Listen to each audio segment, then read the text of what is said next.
आपसे ये समझना चाहता हूँ। दूसरा, एक महत्वपूर्ण मसले पर आपसे और प्रतिक्रिया चाहता हूँ। गोटबाया राजपक्षे को अपना निवास छोड़ के भागना पड़ा, पर पद वो अभी भी नहीं छोड़े। कह रहे 13 जुलाई को इस्तीफा दूंगा।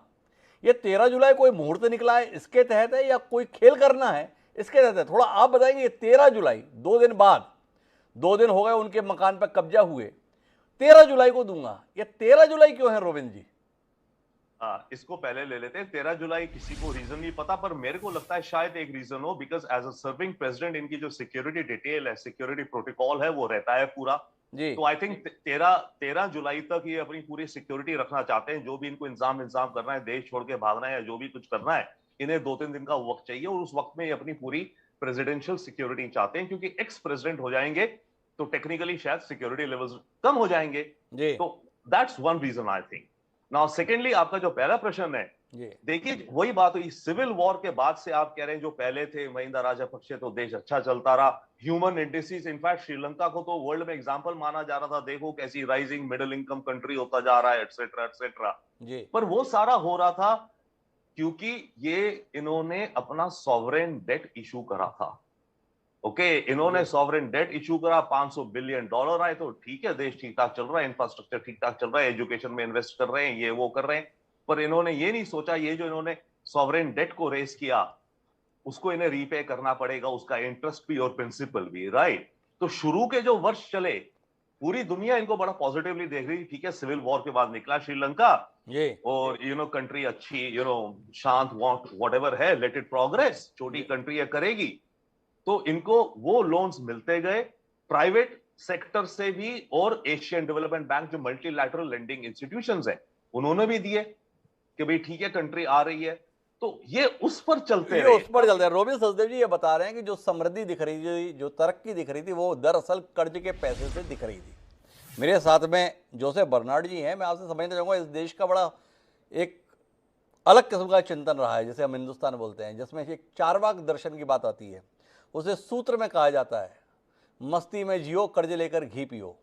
तो जोसेफ जी आपसे समझना चाहता हूँ, क्या वाकई श्रीलंका इसी राह पर चला? क्योंकि बीच में तो श्रीलंका की मिसाल दी जाती थी, रविंद्र सचदेव जी भी बता रहे हैं। हिंदुस्तान में भी लोग कई मंचों से कहते हैं, देखो बगल में श्रीलंका है, कितनी तरक्की कर रहा है और हम क्या कर रहे हैं। तो थोड़ा आपसे रोशनी मिले। और दूसरा, मैं ये जानना चाहता हूँ कि वहाँ पर जो नीतियों के संदर्भ में आज हम इतनी आलोचना भरी दृष्टि से देख रहे हैं, हिंदुस्तान में भी तो इस समय पर कमोबेश उसी प्रकार की बातें कही जा रही हैं। ऑर्गेनिक खेती के संदर्भ में बात की जा रही है, जीएसटी के टैक्स घटाए जाने के संदर्भ में बड़ी मांग उठ रही है। थोड़ा जोसेफ जी आपसे रोशनी मिलेगी? नहीं हिमांशु जी, मैं पहले तो बहुत आपने एक सेंटेंस बोला जो इंट्रोडक्शन में, जी उसकी बड़ी चर्चा करूंगा। आपने कहा था कि आंख मूंद के नेताओं पे भरोसा कर लो। जी मैं एक बहुत बड़े इकोनॉमी से चर्चा कर रहा था, जी तो उन्होंने कहा यूरोपियन कंट्री और हमारे एशियन कंट्री में बहुत बड़ा लोगों की सोच में ये फर्क है कि हमारे यहाँ व्यक्ति पूजा बहुत, जी व्यक्ति को देश से बड़ा मान लिया जाता है।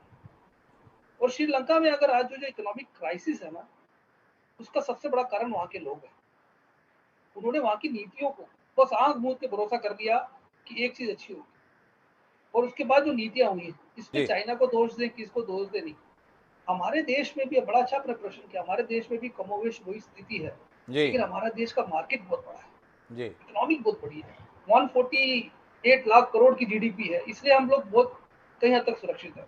जी अब रही बात श्रीलंका की, श्रीलंका ने क्या किया, तो क्या होता है, ये बड़े इकोनॉमिकली टर्म्स में बता रहा हूँ मैं आपको, जी कि जो कुल जीडीपी होता है उसके परिप्रेक्ष्य में आपने कितना लोन लिया, जी ये बड़ा मायने रखता है। ये ऐसा है, मैं एक उदाहरण देता हूँ। जैसे हमारे यहाँ सपोज 100 करोड़ की जीडीपी है, जी अगर हमने 80 करोड़ का लोन ले लिया, तो हमारा जो कलेक्शन होगा ना, उसमें से आधा तो उसकी ब्याज में चला जाएगा। जी यही बात श्रीलंका में होगा, और कुछ नहीं हुआ श्रीलंका में, और कुछ नहीं। उन्होंने क्या किया, कर्ज पे कर्ज लेते गए, और जितना उनके पास पैसा आया, कलेक्शन हुआ, वो सारा कर्ज देने में लग गया। उससे फिर कर्ज लेते गए, और ये जो नीतियां जो बनती है ना, मैं आपको बता दूं, मैं एक पत्रकार के, वैदिक जी का बड़ा सम्मान करता हूँ, वैदिक जी इस बात से सहमत होंगे कि पत्रकार के ऐसे से मैंने कोशिश की, जो भी एक नेता, जो वो गवर्नमेंट बनती है किसी की, तो वो कॉर्पोरेट के हाथों काफी हद तक कॉर्पोरेट के साथ चलती है, जी और हमारे देश में भी होता है, हर कहीं होता है।